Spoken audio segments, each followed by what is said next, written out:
making our way through what's I guess traditionally called the Christmas story, and part of the problem, I'll call it a problem with Christmas accounts, is that we're so familiar with them that we forget how radical these events actually were when they happened. And so hopefully as we go through them this year, things will stand out to you in a fresh light. I know that happened to me this week when I was preparing for the passage we're going to read this morning, which is Luke chapter 1, beginning of verse 26. So if you want to turn to that, I'll be reading that to begin with.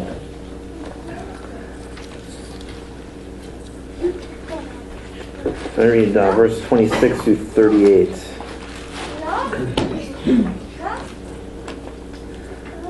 So this is right after, if you remember last week, what happened with Zacharias in the temple, and this sort of amazing pregnancy was happening because for John, because they were Elizabeth and Zacharias, the parents were both really old. It was beyond capability. So this is just 6 months later. So verse 26 says, "Now in the 6th month," that would be the 6 months of Elizabeth's pregnancy, "the angel Gabriel was sent from God to a city in Galilee called Nazareth, to a virgin engaged to a man whose name was Joseph, of the descendants of David, and the virgin's name was Mary. And coming in, he said to her, 'Greetings, favored one, the Lord is with you.' But she was very perplexed at this statement and kept pondering what kind of salutation this was. The angel said to her, 'Do not be afraid, Mary, for you have found favor with God. And behold, you will conceive in your womb and bear a son, and you shall name him Jesus. He will be great and will be called the Son of the Most High. And the Lord God will give him the throne of his father David. And he will reign over the house of Jacob forever, and his kingdom will have no end.' Mary said to the angel, 'How can this be, since I am a virgin?' The angel answered and said to her, 'The Holy Spirit will come upon you, and the power of the Most High will overshadow you, and for that reason the Holy Child shall be called the Son of God.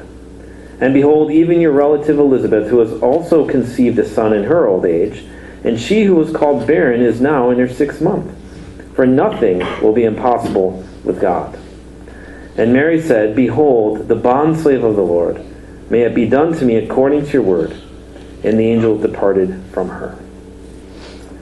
So we're going to look at this story from 5 different maybe perspectives or angles today. And it's interesting because I have them up there. Gabriel, the angel, certainly one of the main characters here. I want to look at Nazareth because it's where Gabriel went, and I think there's some significance for us there. Joseph is a very minor character. He's not actually in this. He's not actually in this that we're reading. He's just mentioned. You're like, oh, Mary was engaged to him, but he's not in it. But I want to mention him a little bit. Jesus also isn't really in this, but the angel takes a lot of time to describe who this Jesus is and what's going to happen. That's significant for us. That's the reason we're here this morning.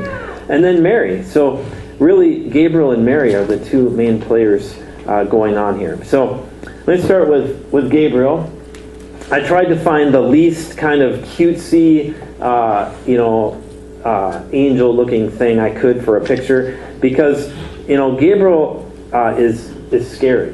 That's one of the things I say about that. But he's actually only mentioned 4 times in the Bible. Just this morning, one of my kids asked me, why does Gabriel always show up all the time?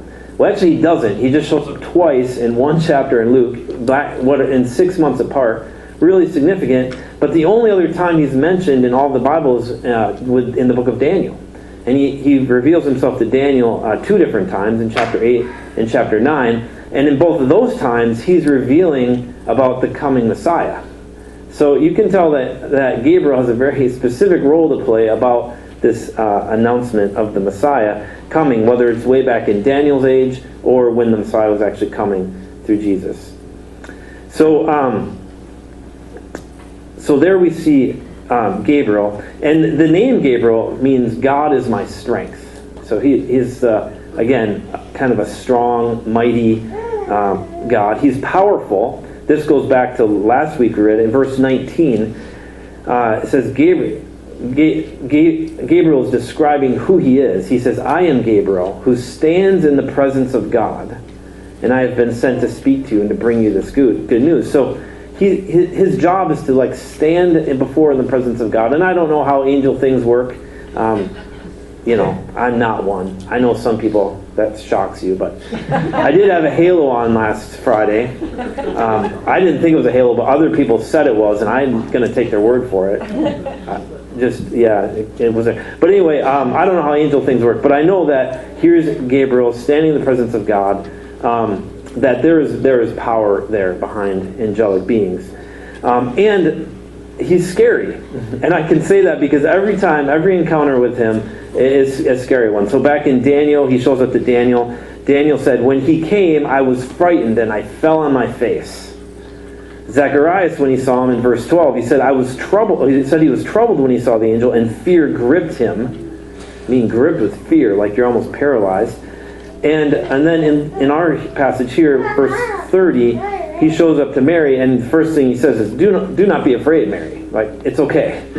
Because, again, I don't know if he looks like this or whatever, but it wasn't just this sort of like cute, fluffy-looking thing that showed up to Mary.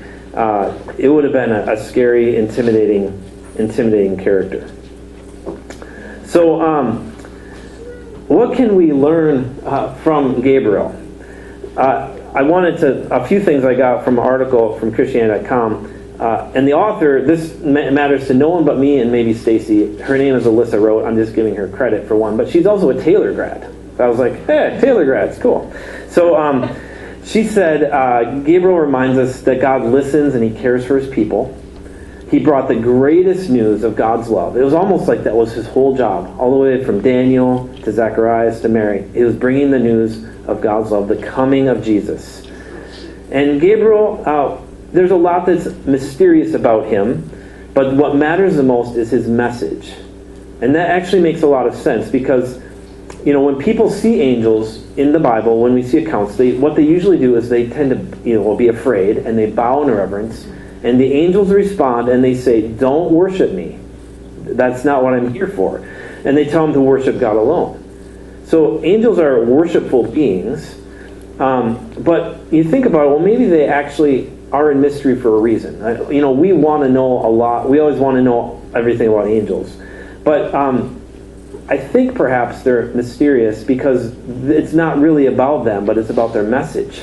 And their message is pointing straight to Jesus and to the Messiah. So, we see angels in both the Old and the New Testament.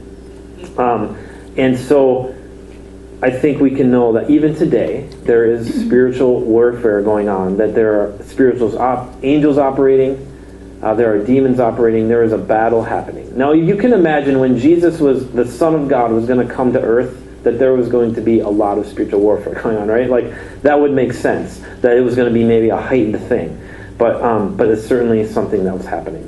So something to be aware of. Gabriel is a big part of the story we're looking at this morning. The second angle I want to talk about is Nazareth. Now, this I got from JesusStory.net. Just told me some things about Nazareth, some things that I thought were interesting. The first thing to know about Nazareth is that the only reason Nazareth is famous is because Jesus was born there. Other than that, it's not really any town of any significance. If Jesus wasn't in Nazareth, none of us would care a lick about this town. If you can see this around, and they have random town names, but do you guys know anything about Carmel or Safed or Afula? No. You know why? Because Jesus wasn't born there. So there isn't really anything significant. It's just a tiny little village. They think the population in Jesus' day was about 400 people. All right, so I grew up in Cambridge. I thought that was a small town, but that's actually twice the size of Nazareth. There's not a lot of description about it. We do know it lays about 12 miles southwest of the Sea of Galilee. You can kind of see that on the map, maybe. And it was fertile land, so it was good for farming. It was a pretty conservative town, and the one thing that you should know about this time is that the north part was really kind of more Greek culture had taken over quite a bit more. So even Tiberias, you see on the shore there, was very like Roman or Greek-like culture. It was not really very Jewish at all. But the small towns, like so often happens, tends to hold on to traditions a little better than big cities. And so this small town, even though it's surrounded by Jewish or by Greek thought and culture, really held on to its Jewish identity. If you think about having 400 people, everybody knows everybody, right? Everybody knows what's going on. There's a strong-minded, practical, respectful of tradition, and loyalty to family. That was kind of everything. Again, I would say a pretty typical small town. They would have spoken Aramaic, a very poetic language, and being able to talk well was a valued skill. So again, you just picture kind of Jesus growing up in that, what that looked like. Young Jewish men were expected to be literate. So even in Sunday school, we were talking about Peter and how much do you know the scriptures. And well, every young Jewish man was expected to know the scriptures. Now, how much they used it and applied it, that's different. But they were all expected to know it. In fact, the Jewish queen Salome Alexandra made reading and writing compulsory for all Jewish boys so they could study the Torah. So it was required. Again, if you remember your school days, or if you're still in your school days, not every young boy pays equal attention in school, but they all learned it, right? The town itself was probably only about 10 acres in size, and it had steep ravines around it. I actually, when I studied in Israel, I was able to go there to the site of Nazareth, and again, it's just ruins. It's a lot of times in these towns, like other towns would grow up in their place after they get destroyed, usually by wars. But Nazareth is not grown up. It's literally in the middle of nowhere, and it's never been another town grown up around it. So at least the site where the ancient Nazareth was. So they were usually farmers, took care of livestock, planted things. So it's not a fancy town. This is what I'm trying to get. See if I have other things here. I said all that stuff.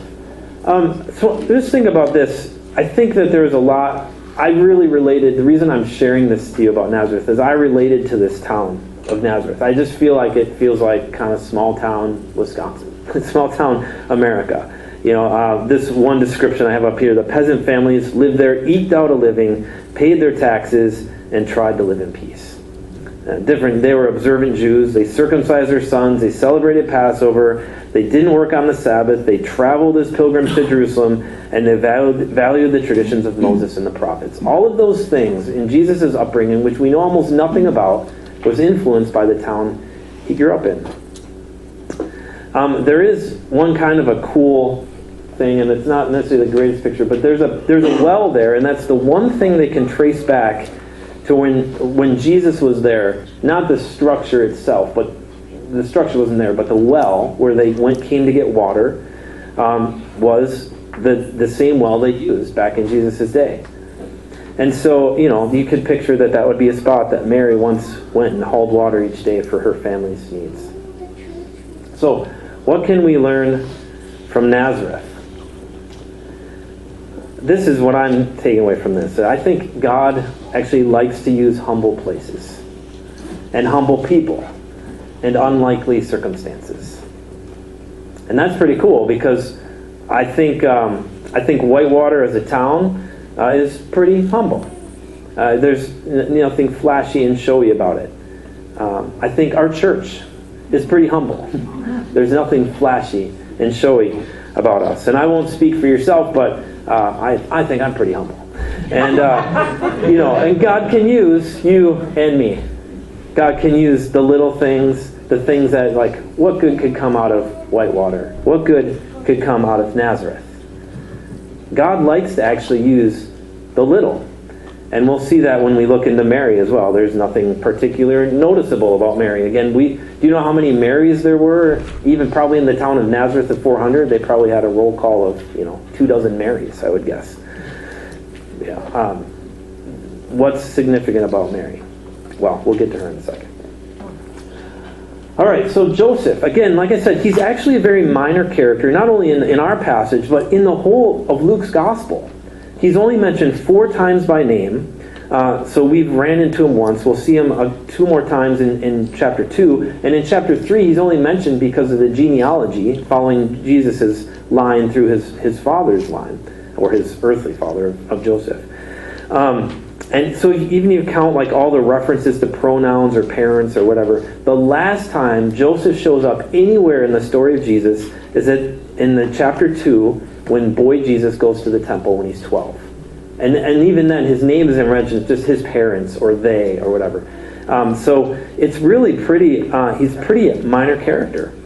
And specifically in Luke, because if you know the other Gospels, in Luke there's no mention of his dreams. We other Gospels say that he had dreams. Angels came and told him, not to divorce his fiancée who was, suddenly pregnant.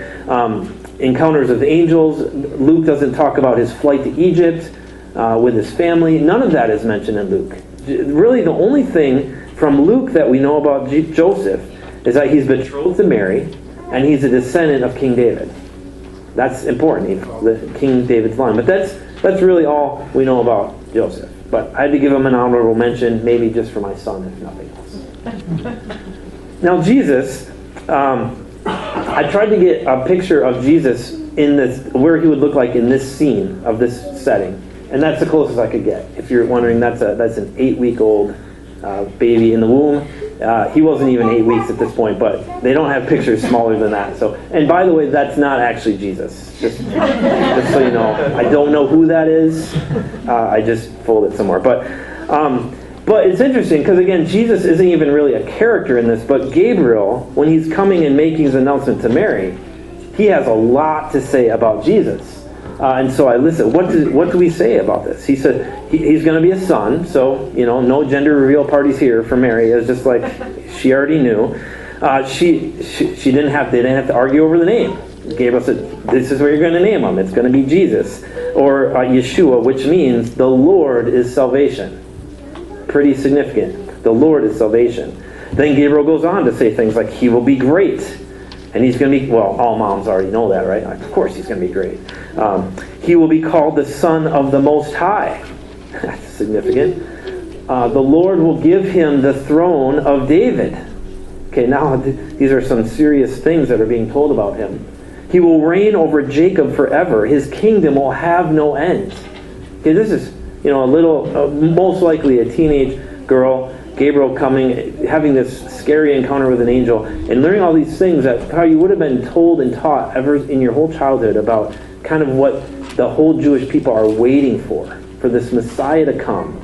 And all of a sudden, all this stuff is being revealed to her. His kingdom will have no end. He is holy, and he will be called the Son of God. So just pause for a second here and think, what if all we knew about Jesus was from this passage? Now, we wouldn't have a complete picture, but we would have a pretty good idea of who he is, wouldn't we? Just from one announcement of what Gabriel told Mary. And again, if Luke hadn't interviewed her later or gotten that story, it was just the angel and Mary in a room or somewhere by themselves. And a pretty good, clear picture of this Messiah that was coming, of who Jesus was. But now let's go on to the main character for today, which is Mary. I don't know what that thing is under there, but anyway, who she is. So we learned some things. So she's a virgin. This is significant. I was reading a commentary. Someone I was a little bit discouraged by his writing. He was like, it doesn't really matter if you think she was a virgin or just a young woman, because the word can mean the same thing. And I was like, that's really a weak argument, because she specifically says, I've never known a man. And it's not like, maybe she's never met a guy. Like, it literally, everybody knows what that phrase meant. And she just was very clear, that she was a virgin. And that's pretty significant in the Christian faith. There has been heresies and conspiracies and church splits and huge councils gathered together to acknowledge that, yes, we believe that Mary was a virgin, that this seed inside of her womb came from God and no one else. Like, that's actually really significant. So, poo on that guy. Just because he wrote a book, he's wrong. And I got lots of people that back me up on that.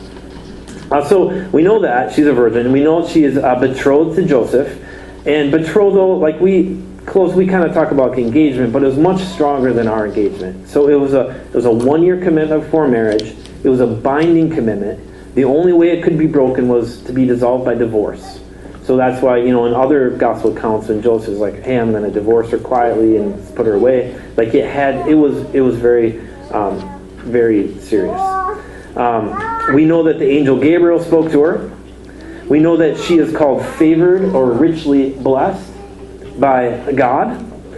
That's a great thing to be called from anyone. We know that the Holy Spirit came upon her and the power of the Most High overshadowed her. Now there's some mysterious language there. How that all works, I don't know. I'm just telling you what Scripture says. But the things so this is what we know about her, but I want to talk about specifically how she responds. Because I think we can learn some things about how she responds. Sorry there's that thing in the middle there, but just deal with it. How she responds. So first of all, in verse 29, she is perplexed, which really means she can be greatly agitated or greatly troubled. Now, that shouldn't surprise you, right? Again, put yourself in her state. She just had this rather scary-looking angel show up and send her greetings, and she is like, "What is happening to me?" Right? I think any one of us would respond in that same way. So, being perplexed makes a lot of sense. That's verse 29. She's pondering. That's also verse 29. So to be pondering is really, it's like thinking about something. Some parallels to be like revolving in your mind or deliberating on something or musing or considering. Wondering is a great word. She was wondering, like, what's going on? And in other words, if you think, she's trying to make sense of this all. Again, that makes sense. That all of us would be doing that. Like, what on earth is happening to me?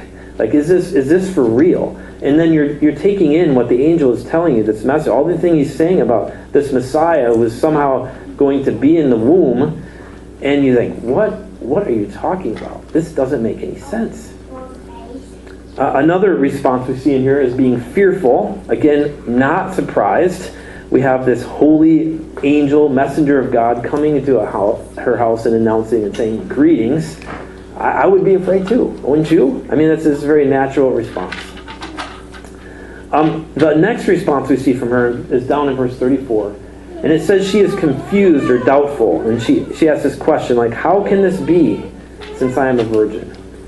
Now, this is not the exact same word, but these other passages I have up here, it's the same phrase. I use Blue Letter Bible to look these up. The phrase of, like, how can this be? One place it shows up in 1 Samuel 10. Saul is anointed king of Israel. And the scripture says that there's some worthless men doubted that he really could save Israel. They looked at him and he's like, really? Is this guy going to save us? How can this be? So that was one place. There's a lot of doubt, kind of skepticism, like, I'm not sure that this is really the guy. You say he's supposed to be our king, but I don't know.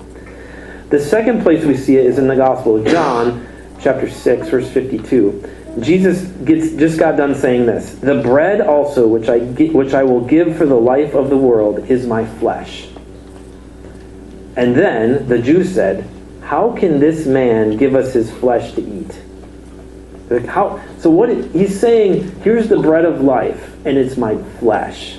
Now this is significant because we're celebrating communion this morning. So we recognize they're saying we're supposed to be cannibals now? We're supposed to eat his flesh? How can this be? This doesn't make sense. So you can see how so we talk about this. So now think about Mary. We've got Mary. She's trying to figure out how she can possibly be pregnant when she's never known a man. If one of my daughters came and he said, Dad, I'm pregnant. But it's not what you think. I've never known a man. And I would say, like, yeah, right. I mean, how do you believe that, right? So, again, I think it's just part of the Christmas narrative. You think about that, but this is not something that normally happens. To any of our knowledge, this has never happened ever before, right? Despite some people saying it has. So it makes sense that there's a confusion or a doubt about this. Gee, how can this be? But also, I want you to think a little bit about the dilemma that this young girl was put in. Is it any surprise that she would be perplexed and pondering and fearful and confused and doubtful? Put yourself in this moment, in this story right now, not thinking past it, but wouldn't we be? And wouldn't we respond the same way? If this happened today, we would be concerned about her mental health. We would say that. We would put her on a suicide watch list. Certainly no one would believe her outlandish story. It's not believable. It's just not believable. So it shouldn't be, and anyway, it wasn't to me any surprise. I didn't read this, verse 39, the very next verse. It says, "At this time Mary arose and went in a hurry to the hill country to Judah to visit her cousin Elizabeth," or her relative Elizabeth. It does not surprise me at all that she left town to go visit Elizabeth. Who is Elizabeth? Think about this. Not only her relative, but the angel told her, hey, I visited her too, and she also is having a miraculous birth. So if there is anybody on the planet that is going to believe Mary's ridiculous story, it's going to be Elizabeth. Right? So she runs, and I love that it says, in a hurry. I'm like, I'm not sticking around this town, because remember, this is a town of 400 people. Everybody knows everybody's business. And so when we grasp her predicament, like how just overwhelming this would have been, we can begin to see that her last response is really, truly amazing. I look at the first four of her responses, and yes, we would all be in that position. But how does she respond is simply this. She is submissive, willing, and open to God, using her however He decides. That is amazing. If we can have that response, we will be in a good position. I like the way William Barclay translates verse 8. He says, "I am the Lord's servant. Whatever He says, I accept." I think that is something we could say. And she didn't understand it. She would continue to reflect on it the rest of her life. There's many times as if Jesus, or Mary pondered these things in her heart, or she treasured them in her heart. Her situation didn't change. It was still extremely scary. I can't imagine Gabriel's explanation of how this is all going to work really brought her any great comfort. And yet she said, okay, Lord, whatever you want. If you want to use me in this way, I'm okay with that. And so her reputation was ruined. She basically went into exile at Elizabeth's house for months while pregnant. And the only reason Joseph didn't divorce her was because God came to him in a dream and said, hey, don't do it. He was ready to, he didn't believe her either. He's like, okay, whatever you say, Mary, you don't want to be with me? Fine, you don't have to be with me. So God intervened to keep him from divorcing her. What do you think her family relationships were like? I mean, do you think she started going to the well in the middle of the day instead of in the morning and evening when all the other women gathered? Just like the woman at the well in Samaria? You remember that account? Jesus goes to this woman, Samaritan woman, in the middle of the day, and people say, what are you having to do with her? This is the first time I thought, maybe that reminded him of his mom growing up. Maybe even after he was born, she had to kind of stay away from the other women. It wasn't just about Jesus that people said, can anything good come out of Nazareth? They probably said the same thing about Mary. Do you suppose the children called her names as she walked down the street? That adults gave her sneering looks?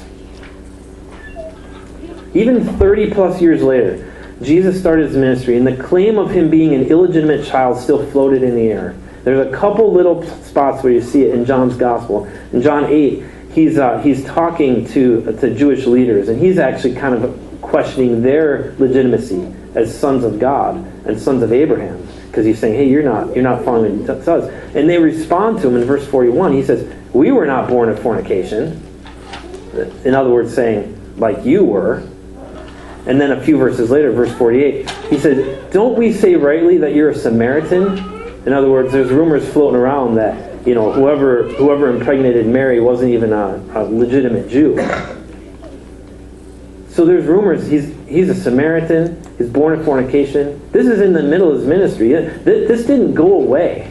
This moment that Mary is wrestling with right here.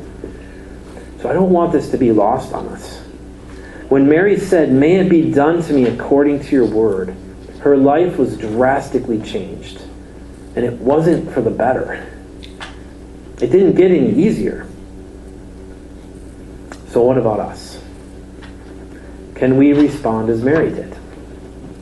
Despite our fears, our uncertainties, our hesitations and our limitations, the things we don't know, can we unwaveringly say yes to letting God do what he wants to do in our lives? Even if it makes our lives harder or worse, even if it ruins our reputation or everything we worked for in our lives, can we accept whatever he says? Will we submit to his will? This is what Jesus did. He learned, I think, from his mother. Even now, as we pause and try to imagine ourselves here in the beginning of Jesus' story, we also remember the end of his time on earth. When he was facing the cross the night before, and he was in the Garden of Gethsemane, he was praying to his Father. He said, Father, I don't want to do this. I don't want to go to the cross. I don't want to suffer this agonizing shame and pain. Father, if there is any other way, let's do that instead. But he ended that prayer, but not what I will, but your will be done. Not what I want to do, but what you want to do. Maybe he learned that from his mother.